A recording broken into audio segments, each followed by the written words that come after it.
Hello everyone and welcome back to another video on my YouTube channel. What are we going to talk about in today's video? I'm going to be focusing your attention on the more advanced equivalents, idiomatic equivalents of some of the most commonly used or rather overused words that students use on a repeated basis in English, which makes their English sound boring.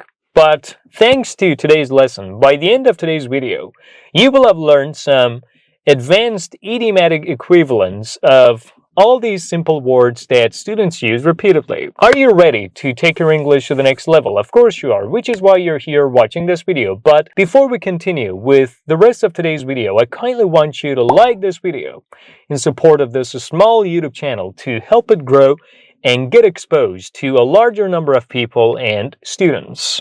Subscribe if you haven't done so yet. Leave some positive comments down below as well. Let's get started. The first most commonly overused word is the word help. Like, we use this verb all the time. Help. She helped me. I'll help you. They'll help us. I was helping her. But are there any other equivalents that we can use instead of this word? Of course. Instead of help, you can use the advanced equivalent of to lend someone a hand. To lend someone a hand. To lend someone a hand. When you lend someone a hand, you try to help and assist someone. So to lend someone a hand, an example. I really need some help. Could you lend me a hand? I really need some help. Could you lend me a hand? I really need some help. Could you lend me a hand? Which means I really need some help. Could you help me? Could you assist me? Could you provide me with help and assistance? So instead of repeating the verb help, you can take advantage of its idiomatic equivalent, which is to lend someone a hand. The second commonly used phrase is to do something successfully, right? For example, I did it successfully. You will do it successfully. But a more advanced way of saying so is by saying you come out of something smelling of roses. You come out of something smelling of roses. To come out of something is smelling of roses. So when you come out of something smelling of roses, that means you've done something successfully. You've done something well, and you feel proud of yourself for having done something successfully. So to come out of something is smelling of roses. An example. I hope you come out of your interview smelling of roses. I hope you come out of your interview smelling of roses, which means I hope you do your interview successfully. I hope you meet with success in your interview. So, to come out of something smelling of roses. The other equivalent is to come out on top. To come out on top. To come out on top. To come out on top. When you come out on top, you've done something successfully, or you meet with success in something that you've done. So to come out on top. An example. I know you had a tough exam, but do you think you will come out on top? I know you had a tough exam, but do you think you will come out on top? Which means I know you had a difficult exam, but do you think you've met with success in your exam? Or do you think you've taken your exam successfully? The other commonly overused English word is the adjective expensive. But are there any more advanced equivalents that we can use instead of repeating expensive? The answer is yes. You can say something breaks the bank. Something breaks the bank. Something breaks the bank. When something breaks the bank, it's really expensive. It's very expensive and unaffordable. An example. Most electric cars really break the bank. You really need to be rich to afford them. Most electric cars really break the bank. You really must be rich to afford them, which means most electric cars are very expensive. And you gotta have a lot of money, you gotta have deep pockets, and you must be very rich to be able to afford them. So to break the bank. The other more advanced idiomatic equivalent of being very expensive is to cost a fortune. To cost a fortune. To cost a fortune. When we say something costs a fortune, it means something is very expensive. Something breaks the bank. An example. These flights cost a fortune. How can you afford them? These flights cost a fortune. How can you afford them? The third idiomatic equivalent of the adjective expensive is to cost an arm and a leg. To cost an arm and a leg. When something costs an arm and a leg in English, It is very expensive. It costs a fortune. You really need to be rich to be able to afford it. Or you really need to have deep pockets, which means you really need to be rich, or you got to be rich to be able to afford it. Let me give you an example. Why do most brands cost an arm and a leg? Why do most brands cost an arm and a leg? Why do most brands cost an arm and a leg? Why do most brands cost an arm and a leg? Which means, why do most brands cost a fortune? Why do most brands break the bank? Why are most brands so expensive? The other commonly overused English adjective is the word cheap.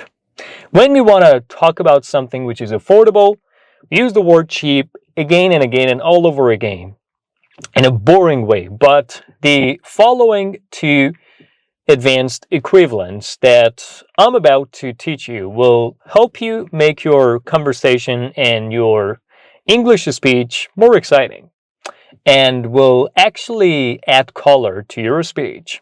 The first one is to be easy on the wallet. To be easy on the wallet. To be easy on the wallet. When something is easy on the wallet, it is cheap and it is affordable. So, to be easy on the wallet. An example. If your product is easy on the wallet, it will sell like hotcakes. If your product is easy on the wallet, it will sell like hotcakes.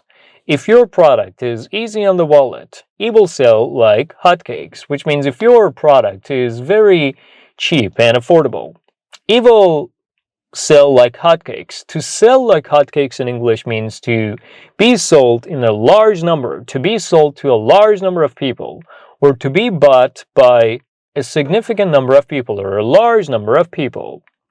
The other equivalent is to suit every pocket. To suit every pocket. You can also say to suit every budget. To suit every pocket or to suit every budget. When something suits every pocket or suits every budget, it is very affordable and cheap. Cheap with a positive meaning, in a positive way. I'm not talking about being cheap in a negative way. An example, we're designing a product that suits every budget. We're designing a product that suits every pocket. We're designing a product that suits every pocket. We're designing a product that suits every pocket, which means we're designing a product that is really cheap and affordable for everyone. The other famous, commonly overused English adjective, which is used in a boring and repeated way by most language learners and English learners and students, is the word good. When students want to say something is very good, they repeat very good like again and again and all over again. Like, it was very good, it is very good, you're very good, that is very good, very good, very good. But instead of repeating this word, especially with very, you can take advantage of two advanced equivalents, one of which is out of this world, out of this world, out of this world, out of this world. Which means to be very good, to be extremely good and pleasant. So, to be out of this world. An example, you must try this food, it's out of this world.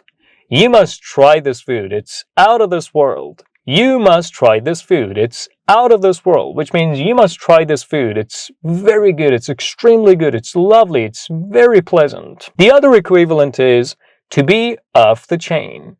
To be off the chain. To be off the chain. When something is off the chain, it's very good, it's extremely pleasant, and very good and pleasant. An example, your performance was off the chain. Your performance was off the chain. Your performance was off the chain, which means your performance was very good, was excellent, was superb, was fantastic, was exceptional, was extremely good. Moving on to the next commonly overused English adjective, which is the word better. Especially when we want to say something is better than something else. A is better than B. Someone is better than someone else. Instead of repeating better, you can take advantage of these advanced idiomatic equivalents.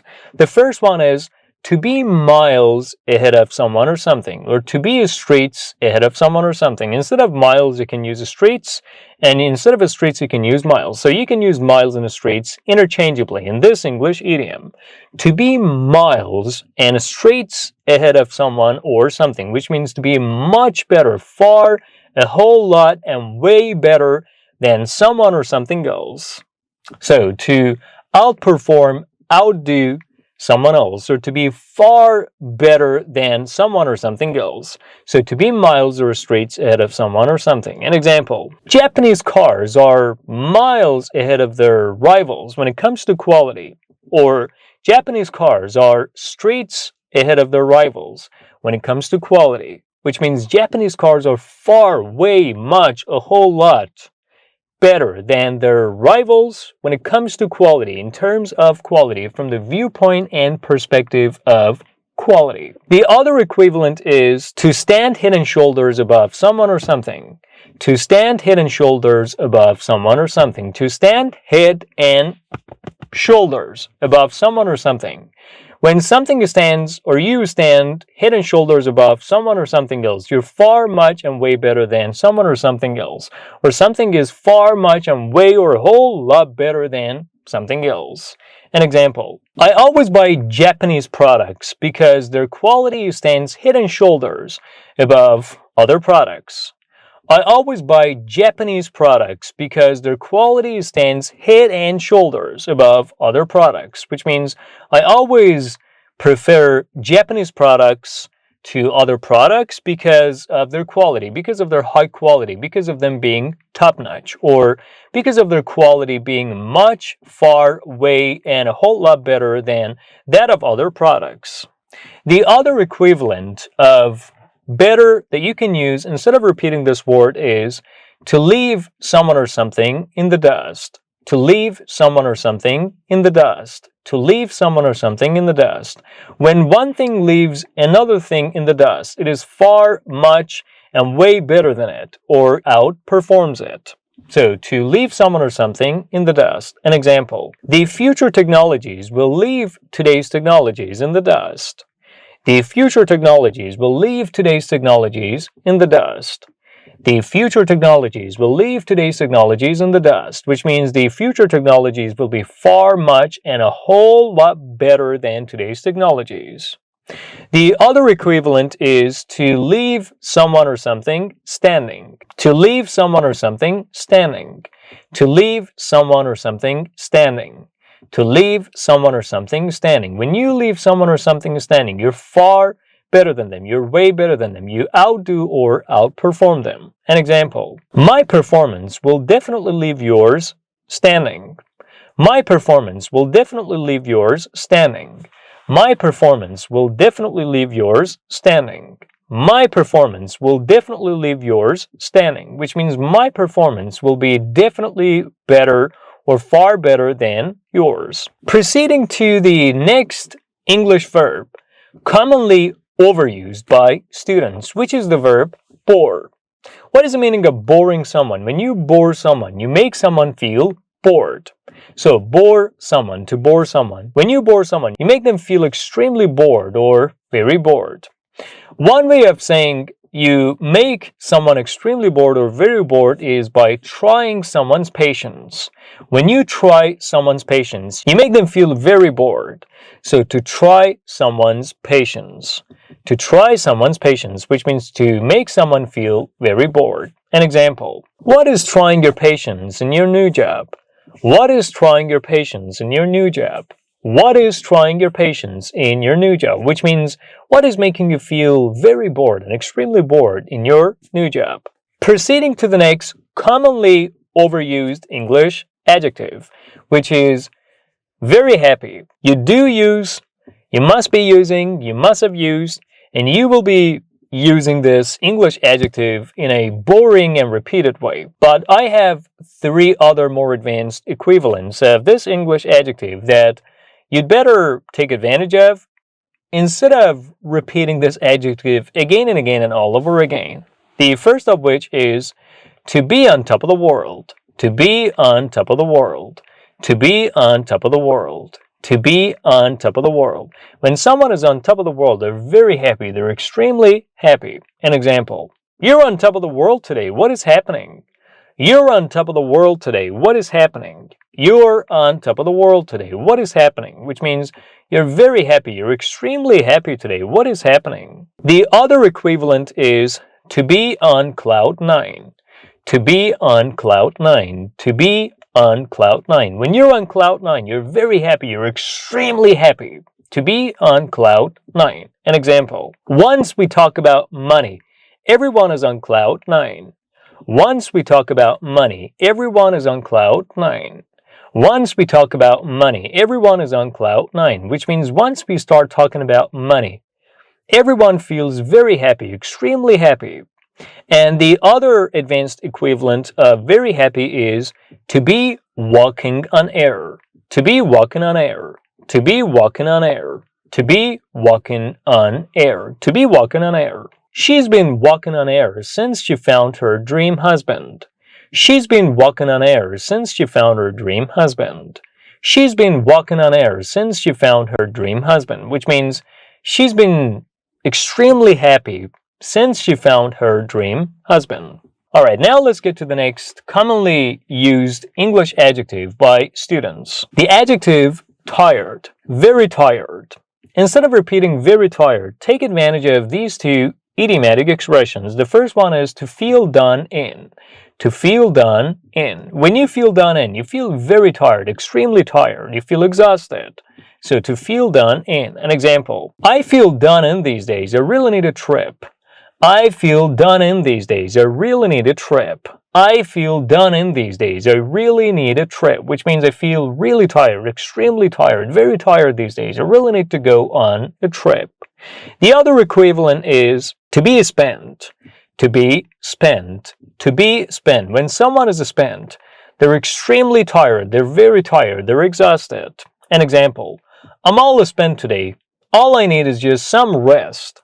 I'm all spent today. All I need is just some rest. I'm all spent today. All I need is just some rest, which means I'm extremely tired. I'm exhausted. All that I need is just some rest. All that I need to do is just get some rest. Getting to the next commonly overused English verb, which is the verb agree. To agree with someone. But I have some good news for you. You can take advantage of the following English idioms instead of repeating the verb agree, like again and again and all over again. So instead of saying, I agree with you, I agree with you, I agree with you, you can use these English idioms. The first one is to see eye to eye with someone. To see eye to eye with someone. To see eye to eye with someone, which means to completely agree with someone. An example. I think she's lost her mind. What do you think? I think she's lost her mind. What do you think? Well, I see eye to eye with you. She's not herself anymore. I see eye to eye with you. She's not herself anymore, which means I completely agree with you. She's not herself anymore. She's out of her mind. She's lost her mind. The other English phrase that you can use instead of I agree with you is I'm of one mind with you. I am of one mind with you. I am of one mind with you, which means you and I think alike, and I think in the same way as you do about something, or I have the same opinion on something as you have, and I completely agree with you. An example. I think the world economy is failing. I think the world economy is failing. What do you think? Well, I'm of one mind with you. I'm of one mind with you. I think the world economy is failing. What do you think? Well, I'm of one mind with you, which means I completely agree with you. And finally, we're getting to the last commonly overused English verb of today's video, which is the verb annoy. Whenever someone does something that upsets us, or something that makes us angry, something that tries our patience, something that makes us feel annoyed or annoys us, we resort to using the verb annoy, like she annoyed me. I hope I don't annoy you. I hope you don't find what I'm saying annoying. I don't want to be annoying you. Instead of repeating the verb annoy, you can use these idiomatic expressions. The first one is to get on someone's nerves. To get on someone's nerves. To get on someone's nerves. When you get on someone's nerves, you behave in a way that annoys them or upsets them or gets them angry, makes them feel aggressive, or tries their patience, and in a way that they can no longer tolerate you and your behavior. An example, please behave yourself, you're getting on my nerves. Please behave yourself, you're getting on my nerves. Please behave yourself, you're getting on my nerves. Please behave yourself, you're getting on my nerves. Which means, please try to behave better, try to act better, try to control your behavior or be in control of your behavior and try to be on your best behavior. You're annoying me, you're getting on my nerves. The other advanced equivalent is to get on the wrong side of someone. To get on the wrong side of someone. To get on the wrong side of someone. When you get on the wrong side of someone, you make them feel angry, you make them feel upset, you upset them, annoy them. You behave in a way towards them that makes them feel annoyed, upset, and also you've behaved towards them or you're behaving towards them in a way that you're trying their patience and you're making them feel bored in a way that they can no longer tolerate you and they're about to react to your wrong behavior. An example, what gets on the wrong side of me most is his childish behavior. What gets on the wrong side of me most is his childish behavior, which means what annoys me most, what upsets me most, what makes me angry most, what exasperates me most is his childish behavior. And finally, the other idiomatic equivalent is to get under someone's skin. To get under someone's skin. To get under someone's skin. When you get under someone's skin, you constantly annoy them, you constantly upset them, you constantly anger them or make them feel angry. You constantly get on their nerves or get on the wrong side of them. An example, if you keep getting under my skin, you leave me with no choice but to break up with you, which means if you keep annoying and upsetting me, you leave me with no choice but to break up with you and not talk to you anymore or see you anymore or talk to you on the phone anymore. And that's about it, guys. In today's video, you learn some more advanced equivalents of all these overused English words, including adjectives and verbs, that you've been repeating in an annoying way or in a boring way. Now what I kindly want you to do is like this video. Now that you've kept watching this video up to this point, subscribe if you haven't done so yet and leave some positive comments down below. I'll be back soon.